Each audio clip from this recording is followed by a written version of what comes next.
Bienvenidos, Dios les bendiga a todos.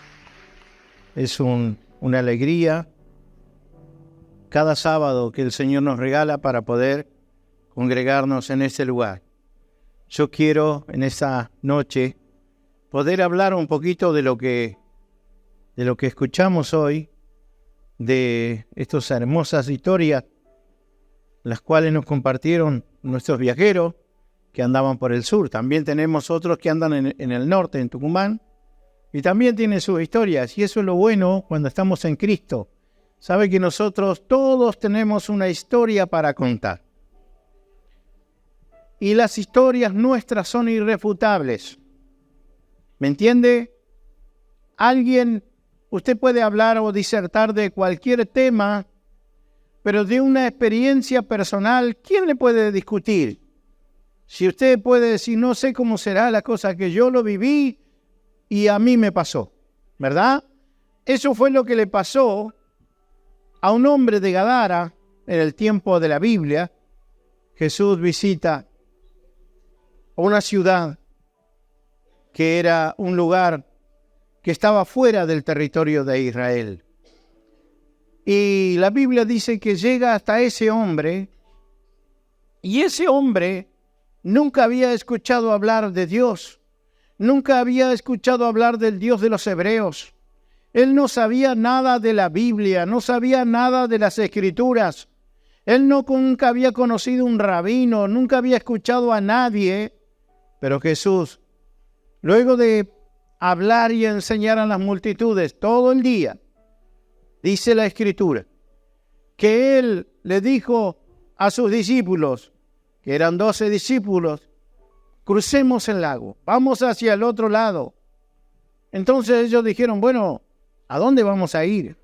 Gadara queda para aquel lado. Es como que decir, vamos a una tierra que no es de nuestra gente. Vamos a otro lugar, no tienen nuestras costumbres.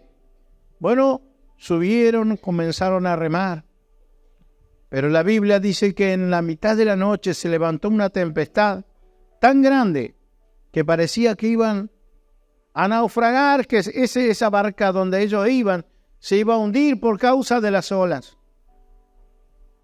A tal punto estaba tan cansado Jesús de haber estado todo el día hablando que dormía, dice la Biblia, en la popa de esa barca. Y allí estaba tirado, y aunque el agua y las olas lo mojaban, él seguía durmiendo. Los discípulos trataban de llevar esa embarcación hasta el otro lado remando. Habían sido hombres de mar toda la vida, pero les estaba ganando. Dice la palabra que en un momento se sintieron que iban a morir, y despiertan al Señor y le dice, Señor, ¿no te importa que muramos acá? Entonces él se despertó y le dijo al mar, aquíétense, y al viento que se detenga, y a las olas que hagan gran calma. Y así fue, y se quedaron todos asombrados y decían, ¿quién es este hombre, este tipo, diríamos hoy, que hasta el viento y el mar le obedecen? Él le dijo, ¿por qué tienen tan poca fe? Bueno, quizás el Señor decía, no, yo voy acá, a mí nada me va a pasar. Pero todo eso, esa travesía pasaron porque iban del otro lado, y al otro lado llegaron y había un loco. Todos en nuestros barrios conocemos a un loco, que algunos más, otros menos. Nosotros teníamos uno en nuestro pueblo, le decíamos el loco Pérez. ¿Cuántos son de Batán? Y lo conocieron. Ese loco más de alguna vez tuve alguna agarrada tratando de defender a mi esposa porque andaba con un palo, y si te desconocía, te atacaba. Mi esposa estaba embarazada de Samuel, y yo lo único que hacía, me ponía por delante, pues si me da un palo que me lo dé a mí, porque ella estaba embarazada y éramos jovencitos, 22 años.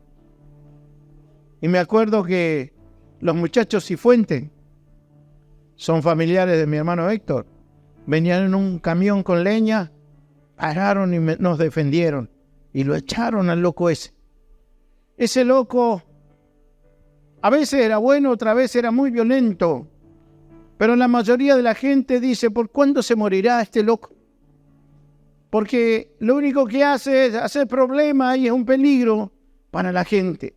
La Biblia dice que este loco de Gadara estaba tan loco que lo ataban con cadenas y rompían las cadenas. Y él vivía en el cementerio, entre las tumbas. Era el único lado que no trataban de alejarlo para que no moleste a nadie. Era peligroso. Jesús fue por ese loco. Ese loco que no quería a nadie. Dice que el Señor llegó hasta el otro lado. Y se bajó y el primero que le sale al encuentro es el loco. Y el Señor sacó esos demonios de ese hombre. Y dice la Biblia que lo dejó libre. Tenía una legión de demonios. Y Cristo lo deja libre. Entonces ahí ocurre lo que yo quiero contarles hoy. Dice la palabra que este hombre ahora estaba en su sano juicio, estaba cuerdo. Y le pide a Jesús poder ir con él. Le dice, Señor, permíteme ir contigo. Yo quiero ser de tus discípulos, quiero andar con vos. El Señor le dice, no. Andate a tu gente, a tu tierra, y contale cuán grandes cosas ha hecho Dios contigo. Ese hombre no conocía la Escritura. No era teólogo, nunca había abierto una Biblia, jamás. Imagínese esos pergaminos y esos rollos de las Escrituras hebreas estaban envueltos en rollos especiales guardados en lugares muy especiales dentro de las sinagogas y el templo.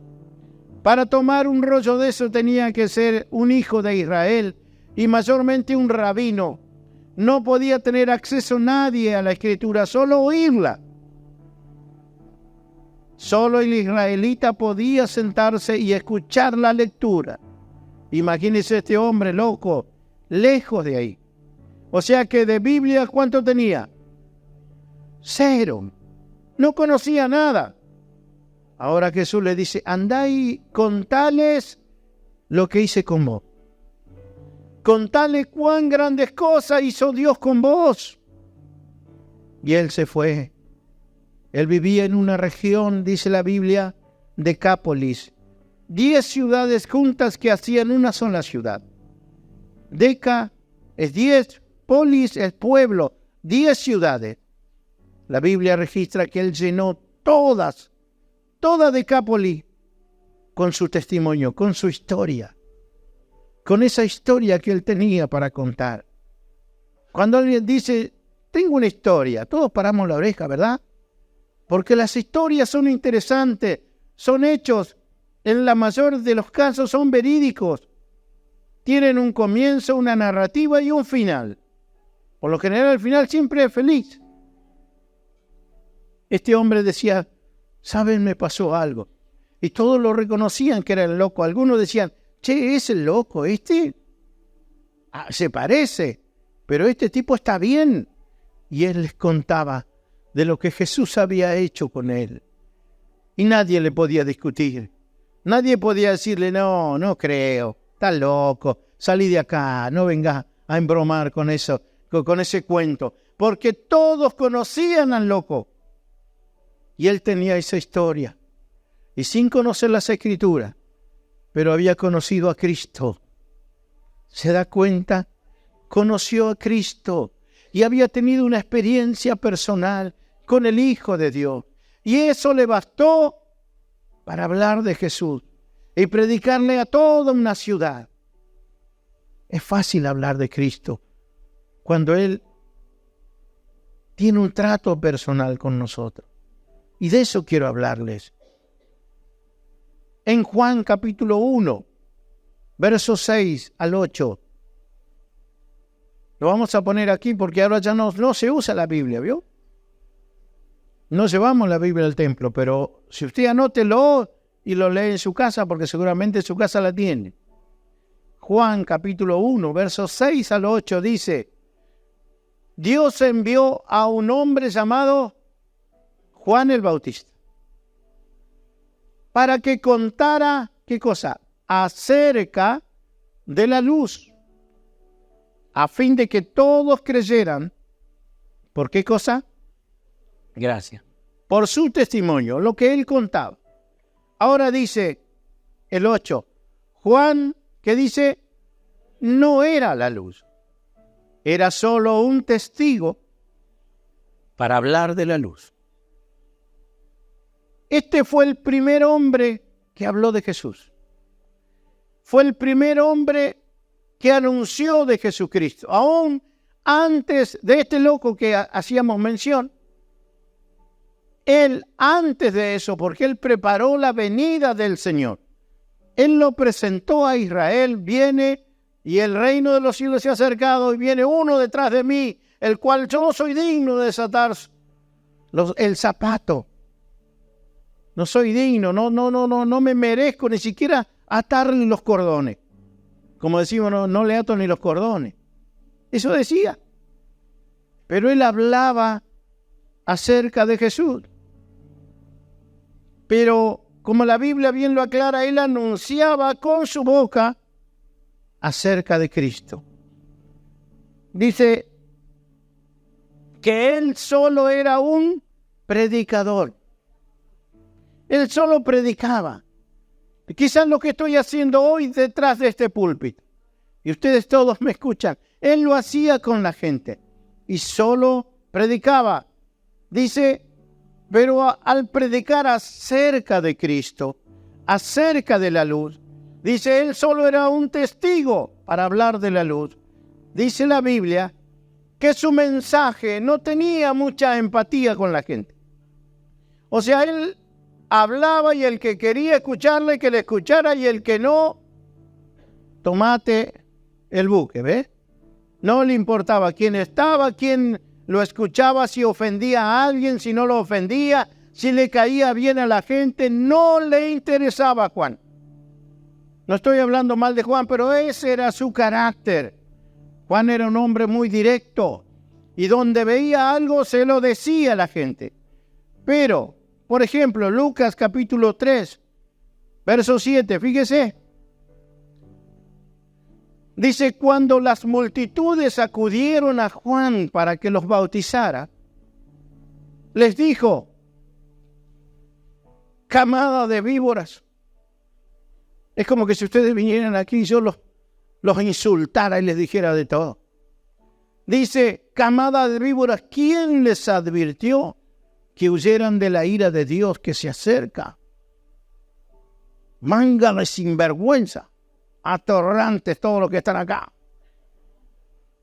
Y la gente lo escuchaba porque decía, este habla de parte de Dios, pero él no tenía ni el más mínimo, ni la más mínima empatía por quedar bien con nadie. ¿Verdad? ¿Sabe qué? Se parece mucho al mensaje de algunos predicadores de este tiempo.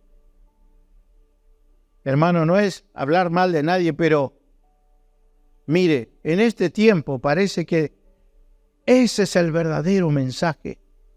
Esa es la verdadera manera de predicar. Que no te importa quién te escuche y vos se lo decís. Chao, y si te gustó bien, y si no, es palabra de Dios. Ya está. Pero el Señor no busca ese tipo de predicadores. Hermano, ahora lo vamos a ver. En este tiempo, ¿sabe qué? No muchos, y yo creo que bastantes, no entienden que estamos viviendo una moratoria del cielo. En este tiempo de Juan el Bautista era ojo por ojo, diente por diente, imperaba la ley. Pero en este tiempo, en estos días, se llama el tiempo de gracia. Y gracia es una palabra celestial. No se entiende, no tiene un significado en esta tierra. Gracia significa favor inmerecido. Un favor a alguien que no se lo merece. Pero podríamos llamarle una moratoria. Una moratoria del cielo. ¿Para qué? ¿Para qué sirve una moratoria? Los que tenemos auto, ¿verdad? Muchas veces esperamos una moratoria para poder pagar las patentes, para ponernos al día, para arreglar las cuentas.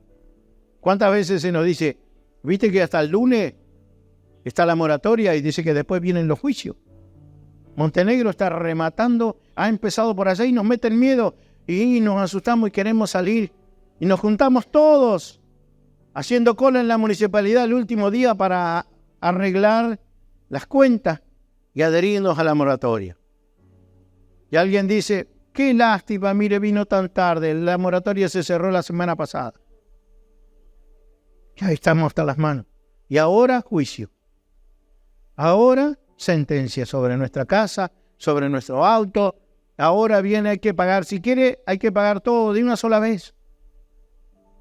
Este es un tiempo de moratoria. ¿Sabe desde cuándo? Desde la cruz hasta estos días. Hay un tiempo de moratoria con Dios. Y esto es lo que no se está predicando de los púlpitos. ¿Sabe por qué? ¿Por qué en este tiempo Dios nos ha permitido crecer y bautizar tanta gente? Porque hemos entendido la moratoria de Dios. Porque el más vil y el más malo de los pecadores, Dios no hace discriminación. Dios no discrimina a nadie. Y usted puede incluso pensar y quizás traer a la memoria el más malo que usted conoce. Ese puede adherirse a esta moratoria porque no importa el precio a pagar, ya fue pagado. Es más, entre nosotros hay mucha gente que no mereceríamos estar acá. Pero Dios nos ha perdonado. No importa lo que hicimos, no importa nuestro pasado, todo está pagado. Lo decíamos el sábado pasado, Cristo resucitó. Y porque Él resucitó fuimos perdonados. Es evidencia que somos justos y nacimos de nuevo delante del Señor. Esta moratoria tiene un fin también. Esta moratoria tiene un término. Lo peor es que, las moratorias municipales, se nos dice la fecha de caducación, ¿verdad? Pero la Biblia dice que el día ni la hora en que esto se termine, nadie lo sabe. Nadie lo sabe. Ni siquiera los ángeles de Dios. Jesús dijo, solo está en el corazón de mi Padre. Él es el único que sabe cuándo esta puerta se va a cerrar. Es por eso que siempre insistimos, aprovechen, entren en esta puerta. ¿Y saben lo que dice la Biblia? Que Él pagó el precio de nuestros pecados, toda nuestra maldad, toda nuestra vida vieja, todo lo que hicimos y literalmente somos perdonados, limpios y nacemos de nuevo en Cristo Jesús por medio del bautismo. Eso dice la palabra. ¿Sabe que al diablo le sirve este tipo de mensaje que hablan algunos predicadores? Porque alejan a la gente de la oportunidad de la gracia, de la oportunidad que Dios está dando en este tiempo. ¿Sabe el Evangelio de Cristo? El Evangelio que trajo el Señor Jesucristo, a diferencia de Juan el Bautista, no vino a exaltar el pecado del hombre, no vino a acusar al hombre, no vino a decirle todas las macanas que se mandó. El Evangelio de Cristo, Él vino a exaltar lo que Él hizo por nosotros, lo que Él pagó por nosotros. La Biblia dice que Él fue a la cruz y fue martirizado y estuvo 6 horas colgado en esa cruz. Pero era una muerte lenta, era una muerte muy lenta y muy cruel. Primero los azotaban, pero no los azotaban con cualquier látigo. Esos látigos tenían puntas de plomo y tenían huesos, dice, de oveja. Estaban incrustados entre las tiras de cuero. Y cuando esos reos eran azotados, dice que cada azote habría una herida más o menos de 20 a 30 centímetros en la piel, con una profundidad de un dedo, dejando tendones, dejando incluso partes de hueso a la vista. Dice que más o menos llevaba entre 15 y 20 puntos cerrar una herida de esa. A Jesús le dieron 40 azotes. 40 azotes. Algunos estudiosos dicen que alrededor de 2000 puntos habrían sido necesarios para curar al Señor Jesucristo.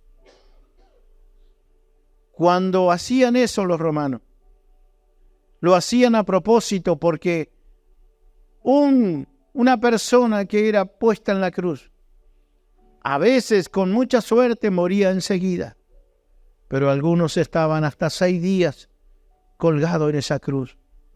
Sus heridas se secaban, la sangre se secaba, y esos pedazos de tejidos y de huesos y de tendones, los cuervos, dice que daban vuelta arriba de esa cruz, y a veces empezaban a tirar viva, esos hombres vivos empezaban a comer y empezaban a tirar de ellos para hacer más cruel todavía esa muerte. El Señor Jesucristo en 6 horas murió, a tal punto que Pilato se asombró, dijo, ¿ya está muerto? ¿Tan rápido? 6 horas estuvo el Señor, porque lo molieron, lo mataron a latigazos. Dice la Biblia que cuando Él llegó a la cruz, Él dijo, nadie me quita la vida. Yo la doy en rescate por muchos. Yo la doy, dice el Señor.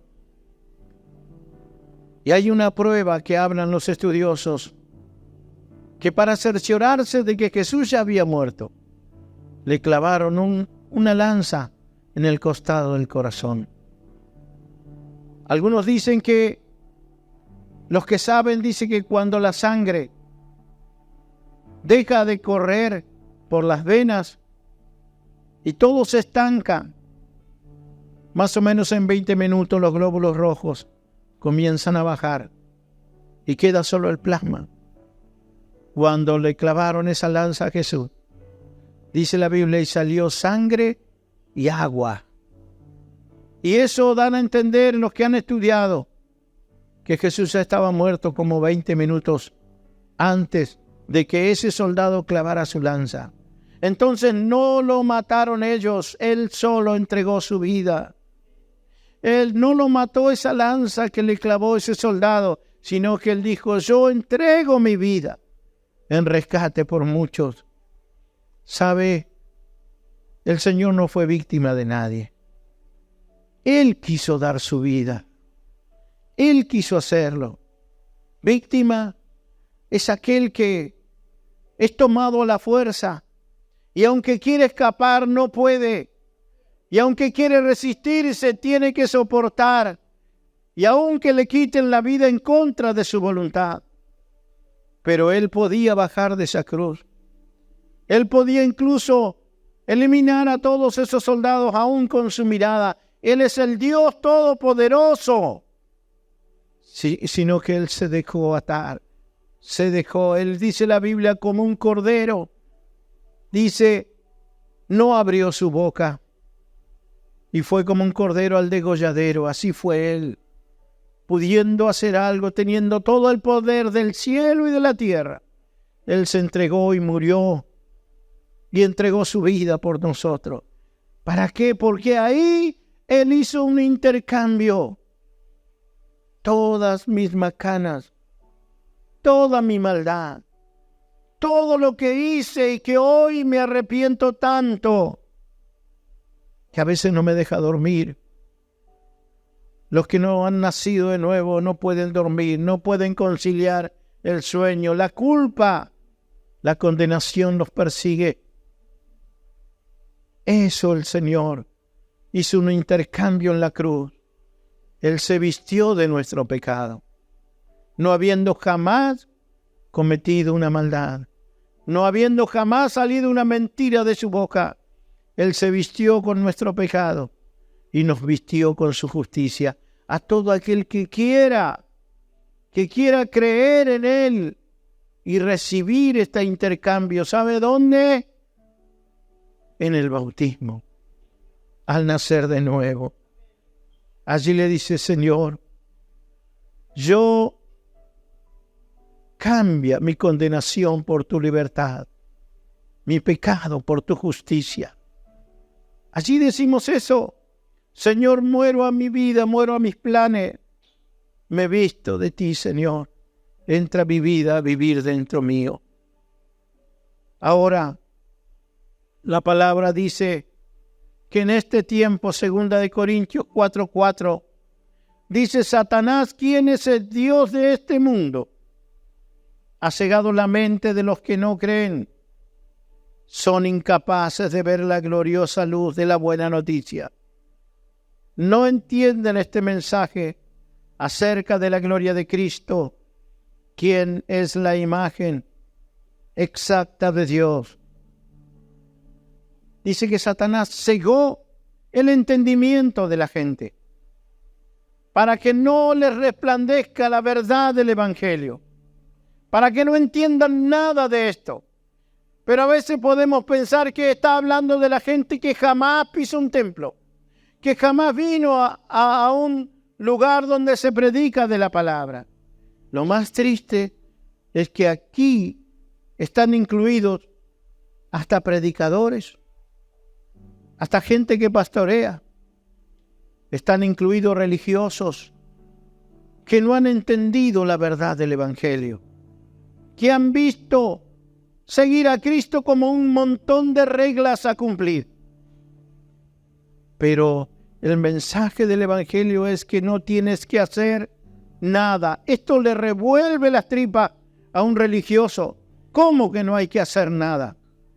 ¿Cómo no vas a hacer nada? No. Están engañando a la gente, dice, pero lo que dice la Biblia es que Cristo hizo todo. No podíamos hacer nada. Nunca pudimos hacer nada. El Señor siempre,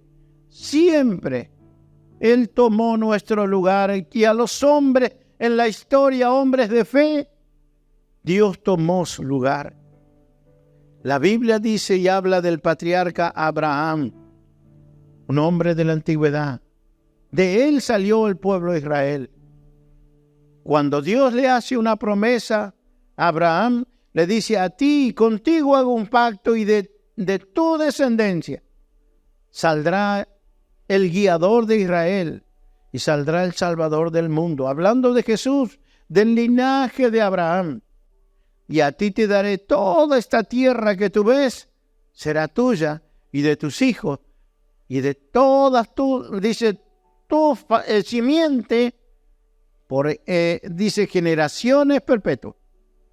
Para siempre te la doy. Sin embargo, Abraham estaba como extranjero en esa tierra que él pisaba. Y él le dice, Señor, ¿cómo conoceré?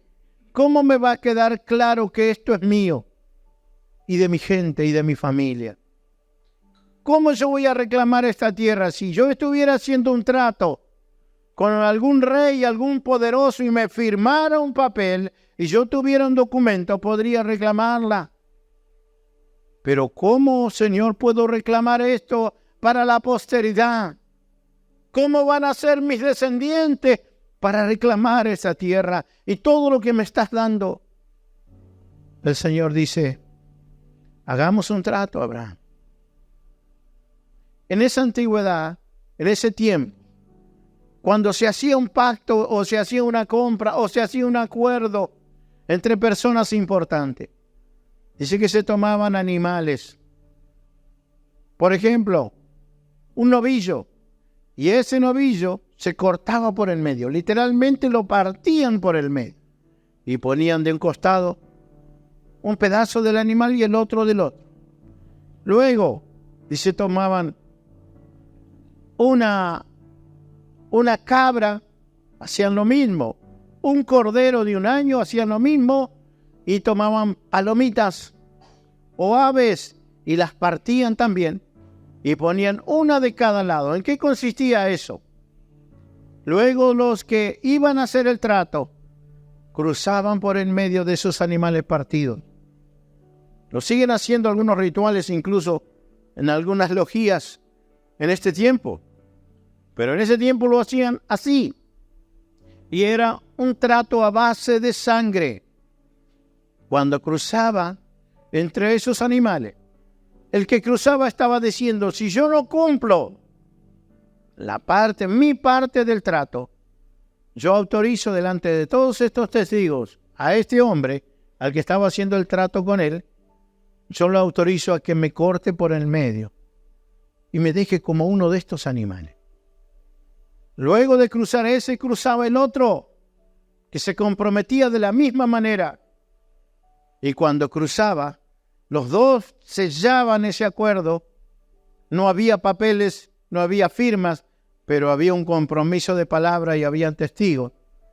Que luego, si uno de los dos no cumplía, el otro podía reclamar su vida, incluso cortarlo por el medio, y estaba en justa ley. ¿Se entiende? Cuando a Abraham le dicen, ¿qué conoceré? ¿Y cómo podré yo ahora reclamar la parte de mi trato? ¿Cómo sé que me lo darás? ¿A quién? Y yo le puedo decir a mis descendientes, Dios me hizo esta promesa, ¿y cómo van a reclamar ellos? Dios le dijo, consíguete la novilla. Consíguete una vaquillona de 3 años. Consíguete una cabra de 3 años. Y consíguete un cordero de 1 año. Y trae las palomitas. Y pártelas. Y espérame. Porque yo vendré y haremos el trato. Dice que Abraham lo hizo esto en la montaña. Y cortó los animales, dice la Biblia. Génesis capítulo 15 en adelante. Dice la palabra que Abraham le esperó toda la tarde, todo el día. ¿En qué momento Dios iba a presentar? Si iría a tomar la forma de un hombre, ¿cómo vendría el Señor? Él no sabía, pero tenía los animales cortados y estaba esperando por su pacto, por su trato. Llegó la noche y dice que el olor de la sangre de esos animales muertos atraía a los cuervos y a las águilas, y él las espantaba todo el día. Estuvo en eso hasta que se cansó. Llegó la noche, y así como atraía a águilas y animales carroñeros, también atraía a leones y a lobos. Podía atraer en medio de la oscuridad. Estaba solito en esa montaña. Dice que Abraham tuvo un gran miedo y oscuridad. Y sentía quizás que se rompía alguna ramita y él estaría aprensivo para todos lados, no veía nada. Hasta que de pronto vio una luz, como una antorcha, pero él dice una antorcha, pero era una luz que iluminó todo ese monte. Y esa luz comenzó a pasar en medio de los animales. Dice la palabra, Génesis capítulo 15, llegó hasta la punta y pasó. Pero ¿sabe lo que hizo después? Él dijo, este es el Señor que está tratando conmigo y está pactando conmigo. Cuando llegó hacia la punta, esa misma luz volvió a pasar. Y pasó entre esos animales otra vez. ¿Sabe por qué lo hizo el Señor? Porque el Señor se comprometió por los dos. Él no dejó que Abraham pase. Él pasó y luego tenía que pasar a Abraham para hacer el trato. Pero el Señor fue y vino. No lo dejó que pase a Abraham. ¿Sabe por qué? Porque Abraham no es Dios. Él se iba a equivocar. De hecho, iba a fallar en el trato.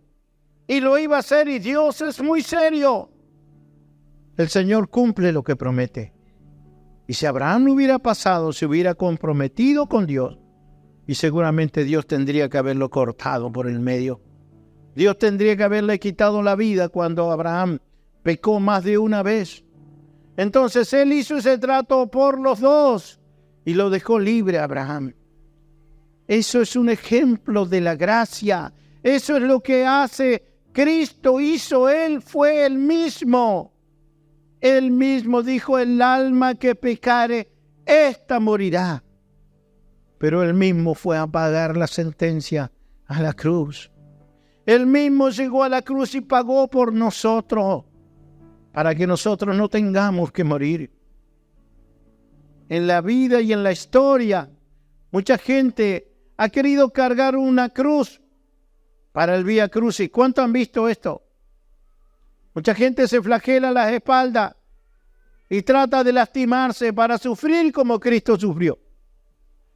Pero el Señor no vino en la cruz para eso. Él tomó nuestro lugar, para que nosotros no tengamos que sufrir, para que nosotros no tengamos que estar enfermos, para que nosotros tengamos paz en nuestra casa, para que seamos libres de condenación, para que esos tormentos que hay en mi familia desaparezcan y se vayan, porque Cristo los cargó. Él tomó nuestro lugar. Él quiso tomar y Él dijo, nadie me quita la vida. Yo lo estoy haciendo de mi propia voluntad. Él lo hizo. Ahora, cuando yo creo en Cristo, yo me bautizo en el nombre de Jesús y nazco de nuevo. Dice la Biblia que Cristo viene a vivir dentro de mí. Ahora, el Señor no está buscando predicadores del Evangelio en este tiempo. ¿Sabe lo que está buscando Jesús? Gente que viva a Cristo en su corazón. Que este Evangelio se muestre por medio de mi manera de vivir. De estas historias que yo tengo, como nos contaban los chicos que pasaron aquí, mi hermano Juan, lo que contaron Cevita y todos, lo que nos contó Valentina. Eso es necesario para hablar de Cristo, mi testimonio, lo que Dios hizo conmigo. Yo puedo llenar todo Mar del Plata con mi experiencia y lo que Dios hizo conmigo. Y Dios me puede usar para cambiar muchas vidas. El Señor me puede llevar incluso a muchos lugares para transformar los corazones por medio de la experiencia que yo tengo con Jesús. Juan el Bautista predicaba, pero yo tengo que vivir a Cristo. Yo tengo que vivir lo que Él ha hecho conmigo. Dice la Biblia en Filipenses capítulo 2, verso 13. Pues Dios trabaja en ustedes y les da el deseo y el poder para que hagan lo que a Él le agrada. Miren, ni siquiera lo hago yo, sino que Él trabaja dentro mío para que yo tenga el deseo y yo pueda hacer lo que a Él le agrada. Más bueno el Señor. Más bueno el Señor. Una luz. Juan hablaba acerca de la luz, pero dice la Biblia que esa luz está dentro de nosotros ahora. Dice el verso 15, para que nadie pueda criticarlos, lleven una vida limpia e inocente, como corresponde a hijos de Dios, y brillen como luces radiantes en un mundo lleno de gente perversa y corrupta. Ahora yo no tengo que hablar acerca de la luz. Ahora esa luz está dentro de mí. Esto es el mejor mensaje que pueda tener. Quizá me ponga a disertar con algunos teólogos, a discutir como me ha pasado con algunos distintos puntos de vista de las Escrituras que no llevan a ningún lado. No tienen ninguna ganancia ni conducen a nada. Usted se encuentra algunos de alguna corriente religiosa en la calle que quieren hablarle del reino y de esto y de lo otro. Y si usted se pone a discutirle, no va a encontrar ni llegar a ningún punto. ¿Por qué? Porque no nos mandó el Señor a eso. No nos mandó a eso el Señor. La Biblia dice que Efesios 5:8, pues antes ustedes estaban llenos de oscuridad, pero ahora tienen la luz que proviene del Señor. Por lo tanto, vivan como gente de luz, pues esa luz que está dentro de ustedes produce solo Cosas buenas. ¿Quién produce eso? La luz que está dentro de nosotros. ¿Y quién era la luz del mundo de la cual hablaba Juan el Bautista? Cristo. Dice, produce solo cosas buenas, rectas y verdaderas. O sea que ni siquiera es mi responsabilidad producir cosas buenas, porque Cristo dentro mío es el que produce el cambio. Algunos te van a decir, bueno, pero ahora si te haces cristiano o seguidor de Cristo, te vas a tener que portar bien. Vas a tener que dejar estos vicios, vas a tener que dejar esto, lo otro. Tenemos gente entre nosotros que nunca pisaron o no han pisado un lugar de rehabilitación para dejar las drogas. Porque esa luz que habita en el corazón de ellos ha producido esta libertad en ellos. Sí, hay algunos que han sido libres del cigarrillo. Yo me acuerdo de una que iba allá atrás, de ese pilar, mientras estábamos en la reunión hace algunos años atrás, del pilar de la luz, y se veía el humito detrás del pilar, se escondía ahí a fumar, porque no aguantaba toda la reunión. Y el Señor la hizo libre. Esa misma contaba, me tenía que levantar de noche, a la mitad de la noche no podía dormir una noche entera, tenía que levantarme a fumar. Hoy es libre. El Señor la ha hecho libre y le ha dado tantas cosas lindas. Y el Señor no ha terminado. Él sigue todavía. Sigue con los que van llegando, con los que han llegado último. Él sigue transformando vidas. ¿Sabe para qué? Porque este es nuestro testimonio. Con esto tengo que predicar. Tienes que tener una vivencia con Cristo. El Espíritu Santo viviendo dentro tuyo produce eso. Como el endemoniado gadareno. Señor, yo quiero ser un predicador. Ve y cuéntale cuántas cosas lindas hice con vos. Nada más. Con eso es suficiente. Son experiencias de vida que Dios nos da. Todos tenemos una historia. Todos tenemos una historia. ¿Y sabe cuánto tiempo le llevó a ese gadareno prepararse para ser alguien que anuncie de Cristo? ¿Cuánto le llevó? Un ratito. Apenas se convirtió, apenas se sanó, apenas Cristo lo libertó, Él le dijo, ve, ahora vete a tu gente y cuéntale todo lo que hice con vos. Y comenzó desde ese día hasta que llenó esas 10 ciudades. Nosotros, esa es la manera que el Señor está buscando predicadores en este tiempo. No gente que hable de teología, sino gente que cuente sus historias con Cristo. Nosotros hemos conocido la palabra, y la palabra es Cristo. Quizás no tenemos gran conocimiento de teología. Tal vez no sabemos de hermenéutica, tal vez de tantos otros temas que yo tenía cuando iba al seminario, que me rascaba la cabeza estudiando, preparando exámenes.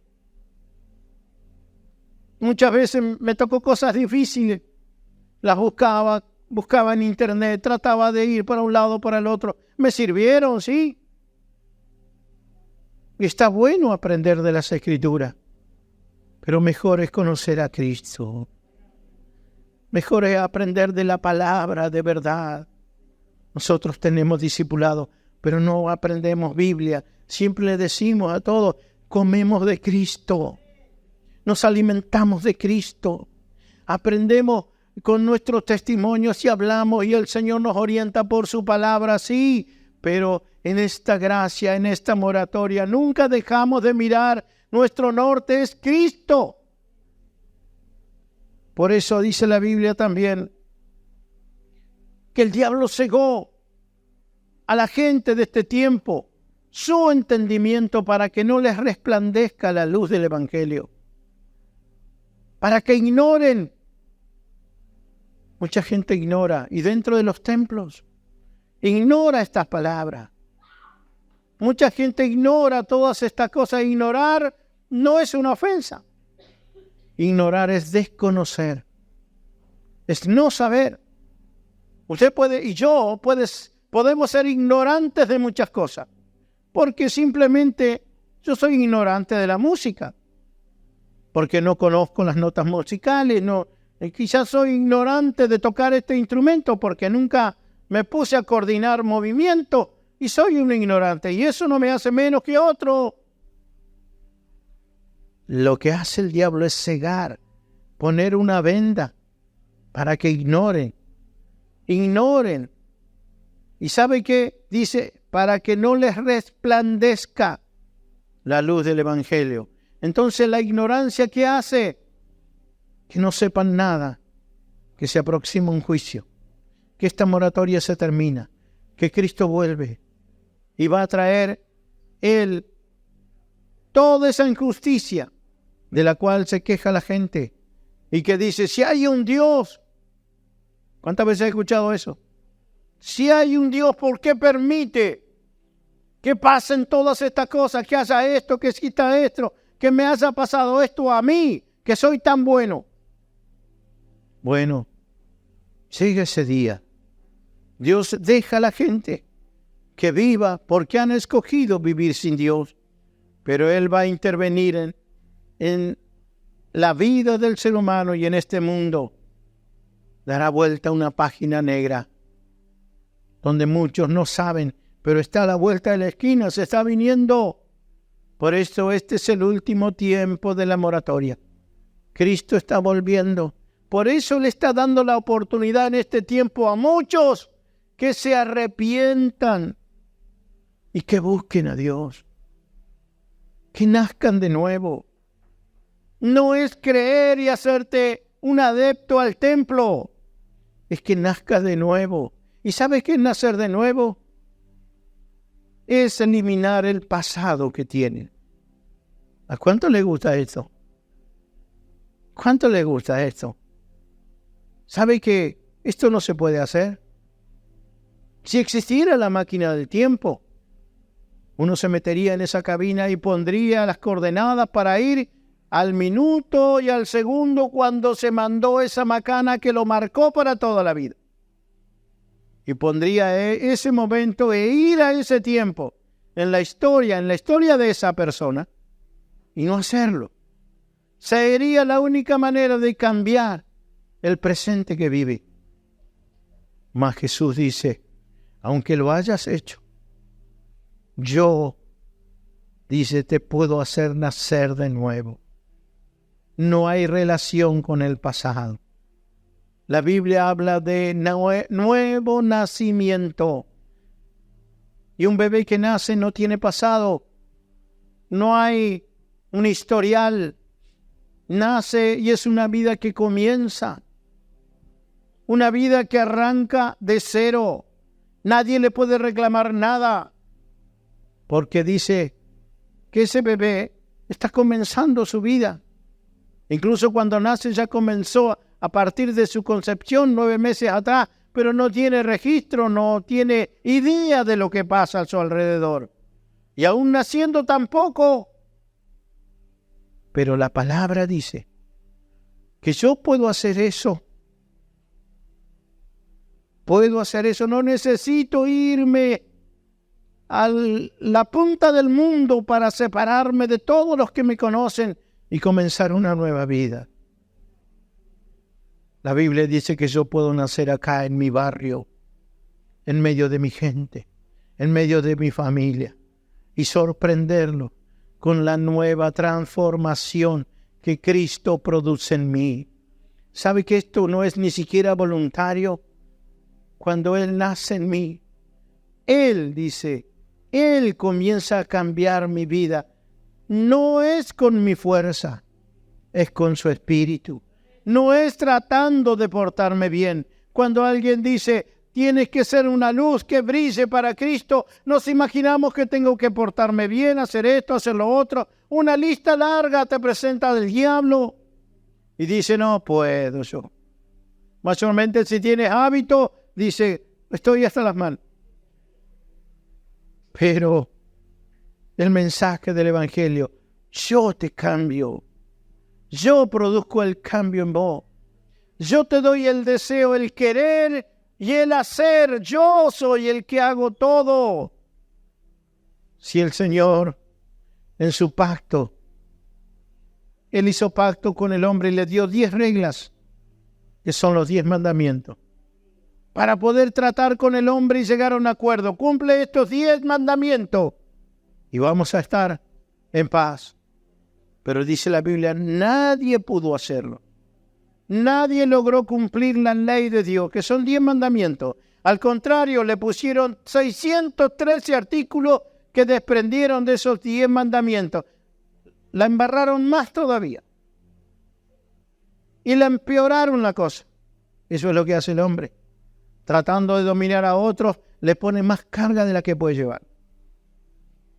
Pero cuando no pudieron cumplir, entonces llegaron a una consigna. ¿Y ahora qué hacemos? Todos fallaron. La Biblia dice, Dios dijo, el alma que pecare, esta tiene que morir, y todos habían pecado. No, nadie le agradó a Dios, nadie pudo superar la prueba de los 10 mandamientos, nadie. Algunos dicen, yo quiero agradar a Dios. No puedes.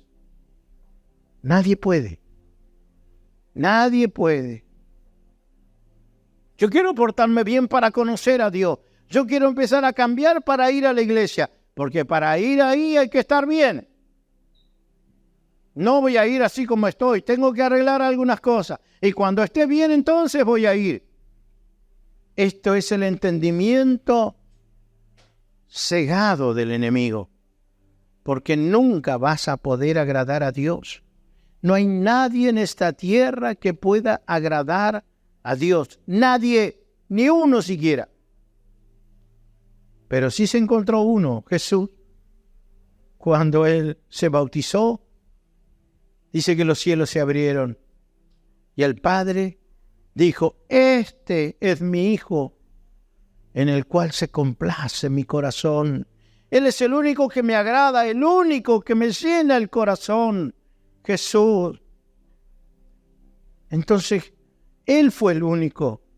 Cuando yo digo, yo quiero agradar a Dios, es como que yo le dijera, Jesús, correte porque ahora yo quiero ir al Padre. No, lo que vos hiciste, déjalo, que le sirva a otro. Yo quiero. Nadie puede. Dios no se agrada de nadie. Por eso dice que toda la plenitud de Dios, toda la bendición, la sanidad, la libertad, la paz y todo lo que el hombre desea, Dios lo puso dentro del cuerpo de Cristo, dentro de Jesús. Ahí puso todo. Ahora, yo quiero que Dios me ayude. Yo quiero que Dios me sane. Yo quiero que Dios haga esto por mí. Yo quiero que Dios me transforme mi vida. ¿Sabe? El Señor dice, acepta a mi Hijo, el regalo de mi Hijo, Cristo. Recíbelo en tu vida. Que Él pueda nacer dentro de tuyo, porque entonces tendrás todo lo mío. Muchos vienen a un templo para que Dios los sane, para que Dios los haga libre. Tengo ruidos en mi casa y quiero que vayan a orar para que, me liberte en mi casa. Si no tienes a Cristo, no puedes ser verdaderamente libre. Solo si tienes a Cristo vas a recibir la plenitud de Dios en ti. Todo lo de Dios lo vas a recibir. Entonces, ¿dónde está el secreto? En recibir a Cristo en mi corazón. Si crees esto, puedes ser salvo. Si crees esto y recibes a Cristo, puedes ser perdonado, transformado. Porque Cristo, Dios no arregla a nadie. Dios no ayuda en este tiempo a nadie. ¿Qué está diciendo, pastor? No, Dios no sana a nadie que no venga por medio de Cristo. Yo recibo a Cristo, recibo la sanidad. Yo recibo a Cristo, recibo la paz en mi vida. Yo recibo a Cristo, está claro el mensaje. Recibo lo de Dios y lo que yo necesito de Dios. Pero dice Jesús, nadie puede ir al Padre por el costado mío, nadie va al Padre si no es por mí. Nadie va al Padre si no es por mí, dijo el Señor. El Padre, Dios de eterno de los cielos, lo estableció así. Es por eso que predicamos a Cristo. A Cristo. No te dejes engañar. Recibes a Cristo y recibes la plenitud de Dios en tu vida. Esta es la luz que vino a los hombres, mas los hombres rechazaron porque amaron más las tinieblas que la luz. Dice que Juan daba testimonio acerca de él, pero ni siquiera tenía empatía con la gente. Los que hemos nacido de nuevo, si hay algo que tiene que caracterizarnos, es el amor. Amarnos entre nosotros y amar a la gente.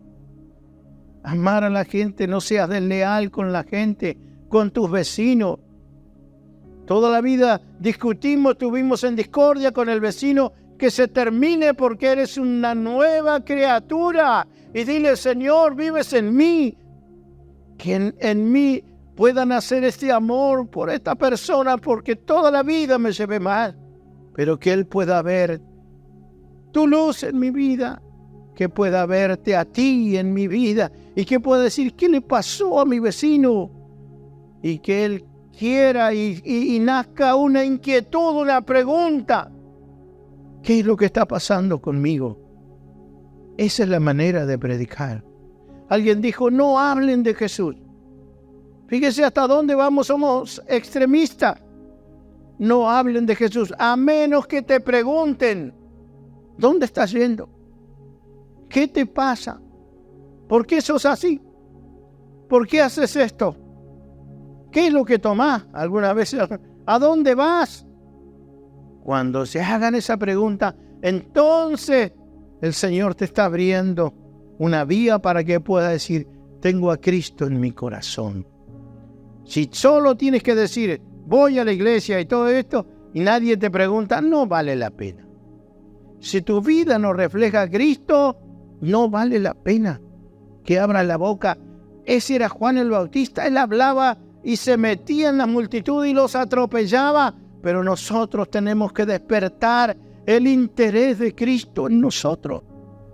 Porque, ¿sabe? Nosotros somos la luz. Dijo Jesús que Él era la luz, pero también dijo, nosotros somos la luz del mundo y tenemos que alumbrar la palabra del Señor. Y termino con esto.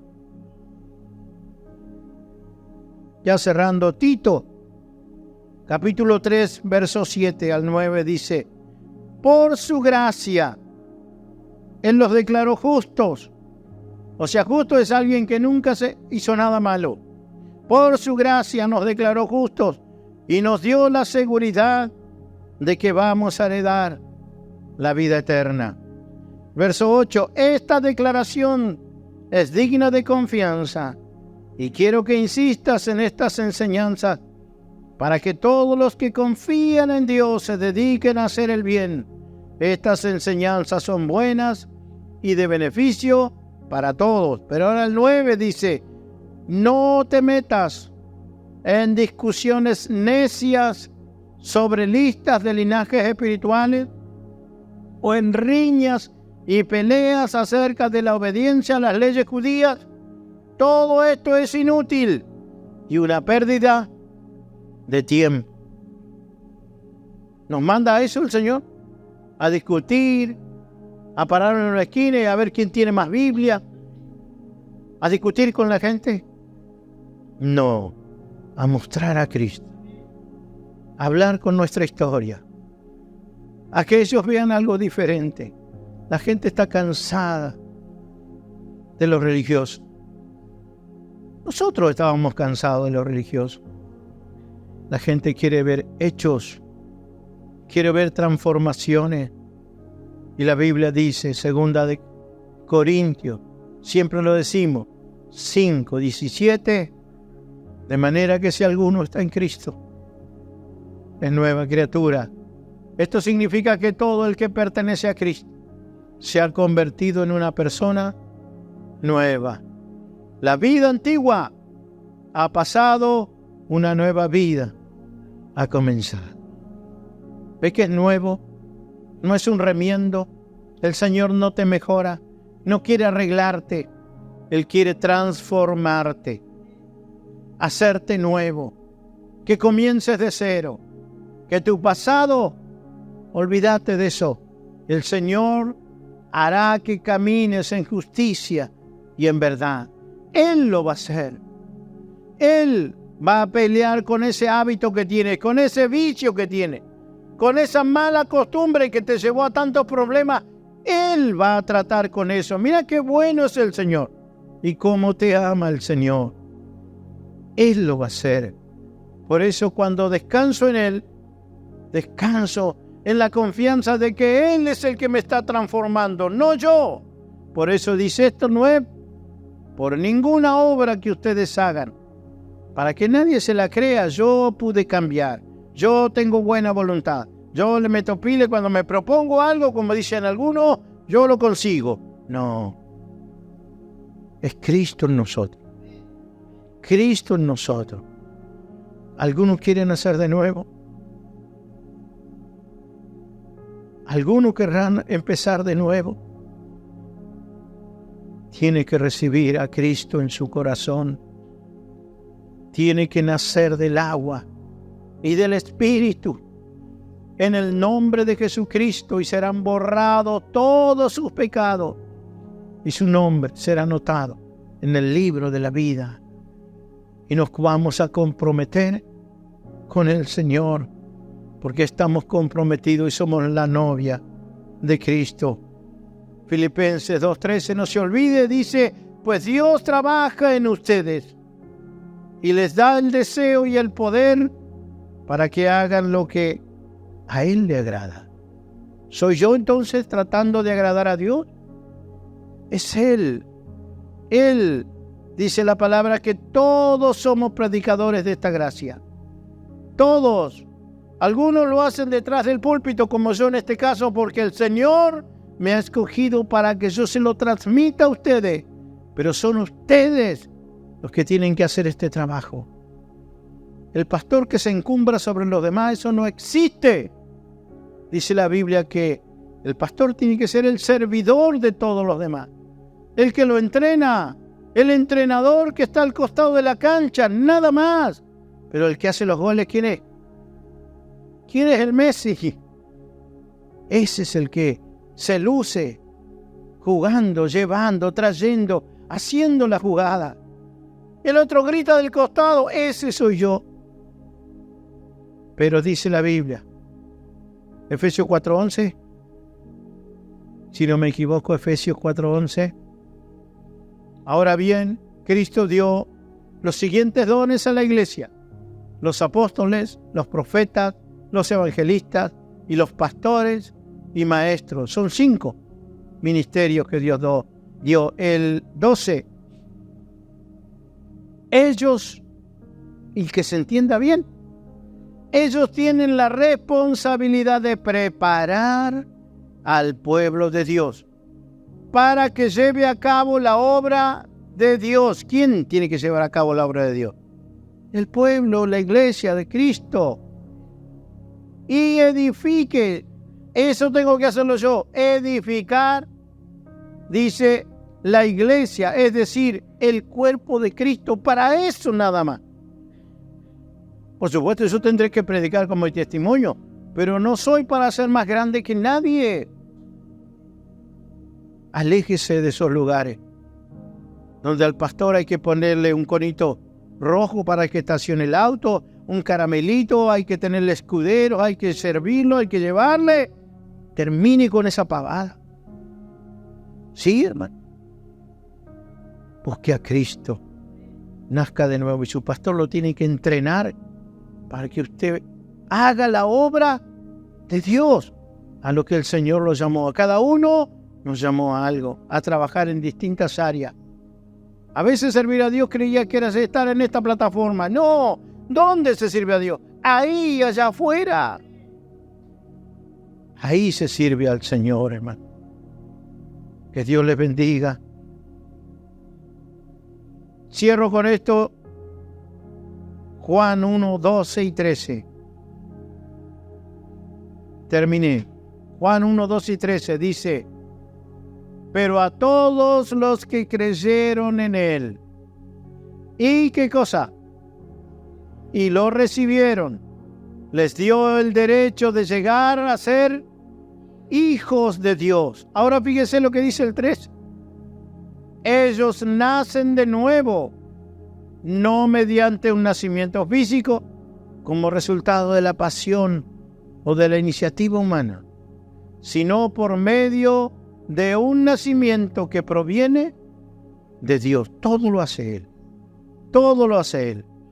Mañana, con la ayuda del Señor, tenemos un nacimiento de una amada hermana de nuestro barrio, allí en Batán. Y nos vamos a ir todos, como sabemos hacer los discípulos. Nos vamos a ir allí a la playa, a Luna Azul. ¿A qué hora? A las 10 de la mañana. Vamos a estar ahí para presenciar este nuevo nacimiento. ¿Alguien más quiere ir? Bendito Dios. ¿Alguien más querrá ir? La invitación está abierta. La invitación está abierta. Sorpréndanos. Hable con el Señor. Dígale, ¿es verdad lo que dijo este hombre? ¿Es verdad lo que dijo el pastor? Mostrame, Señor. Y Jesús le va a mostrar esta noche. Cuando usted se va a acostar en su camita, el Señor le va a mostrar lo que le estamos hablando, porque son los últimos tiempos. Y esta oportunidad no vino porque quiso venir, porque alguien dijo, te llevo, vamos, che, qué bueno eso, a ver, déjame que voy con vos para ver, para chusmear. Usted vino porque lo trajo el Espíritu Santo. Aproveche. Aproveche a comenzar una nueva vida en Cristo. Dios les bendiga. ¿Oramos? Padre, en el nombre de Jesús. Gracias, Papito Dios. Gracias por permitirme hablar otra vez. Un sábado más, Señor. Gracias por los oídos que me has prestado en esta tarde, noche. Gracias, Señor, porque tanto amas a mis amigos, a mis hermanos, que no nos dejas, Señor. No nos dejas sin advertirnos lo que estamos viviendo. Tu palabra ha sido revelada a nuestros corazones. Tu palabra, Señor.